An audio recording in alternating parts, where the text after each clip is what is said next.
You are watching BitBNS News. Hello and नमस्कार। अभी market पूरी तरह से वॉलेटाइल है, इसलिए यूजर्स के लिए ये जानना महत्वपूर्ण है कि क्रिप्टो की दुनिया में क्या हो रहा है, क्रिप्टो से जुड़ी क्या खबर है।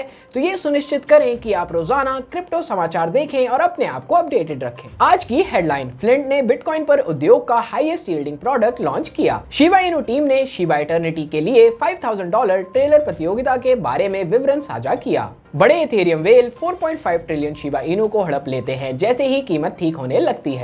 डिजिटल एसेट एक्सचेंज प्लेटफॉर्म को crypto financial services provider licence दिया गया। ओएफएससी सैंक्शंस के बावजूद टोर्नेडो कैश पर सस्पिशियस फंड ट्रांसफर अभी भी सक्रिय। टेजोस अपने मेन नेट पर काठमांडू प्रोटोकॉल अपग्रेड को सक्रिय करता है। नाइजीरियन एंटरप्रेन्योर्स और डेवलपर्स को कार्डानो के लिए एक्सपोजर हासिल करने के लिए क्रिप्टो विंटर के बीच एल्गोरैंड ने महत्वपूर्ण लाभ दर्ज किया। पेंटागन का डिजिटल फाइनेंशियल एसेट का मैपिंग प्रभाव। बाइनेंस टेरा क्लासिक पर 1.2% टैक्स बर्न के लिए ऑप्ट इन बटन लागू करता है। दक्षिण कोरिया ने एलिजिड टैक्स डोजर से क्रिप्टो एसेट में $184 मिलियन जब्त किए। अर्डोगान ने टर्किश रशियन पेमेंट सिस्टम का सुझाव दिया।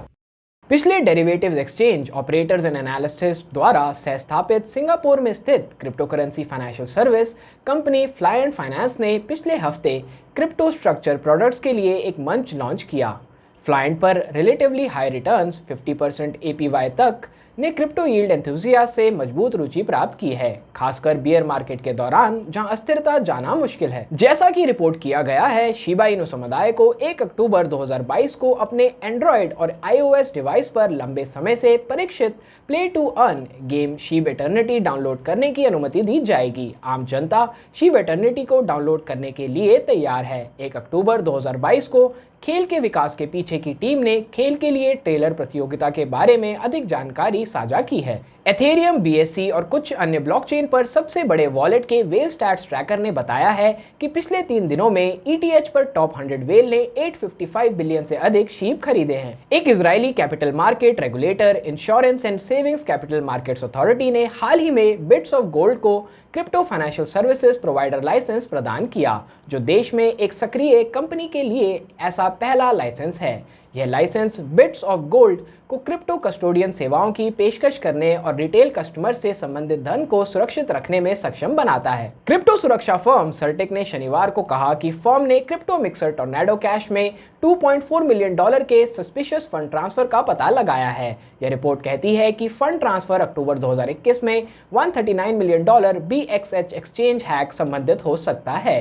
यूएस ट्रेजरी के office of foreign assets control द्वारा प्रतिबंधों के बावजूद क्रिप्टो मिक्सर पर फंड ट्रांसफर अभी भी जारी है। अपग्रेड के औपचारिक प्रस्ताव के अनुसार इसने आशावादी रोल अप जैसे लेयर 2 समाधानों के माध्यम से ऑफ चेन कैलकुलेशंस का समर्थन करने की क्षमता को जोड़ा है और बेहतर ट्रांजैक्शन थ्रूपुट के लिए ब्लॉक वेरिफिकेशन प्रोसेस की टाइडी किया है। इस साल नाइजीरिया के लागोस ने अपने सक्सेसफुल लॉन्च के बाद कार्डानो ब्लॉकचेन फाउंडर हैंगआउट के पीछे की टीम ने घोषणा की कि वह देश की कैपिटल अबुजा में अपना तीसरा कॉन्फ्रेंस आयोजित करेगी। एल्गोरैंड जैसे कुछ सिक्के को छोड़कर क्रिप्टो बाजार वर्तमान में नीचे की ओर एक और दौर से गुजर रहा है। जैसे जैसे macroeconomic factors pace set करते हैं, क्रिप्टो करेंसी की कीमतें तेजी से गिर रही है। मंदी की ट्रेंड के साथ प्राइमरी क्रिप्टो एसेट्स अपने क्रिटिकल सपोर्ट लेवल से क्रैश हो गई है।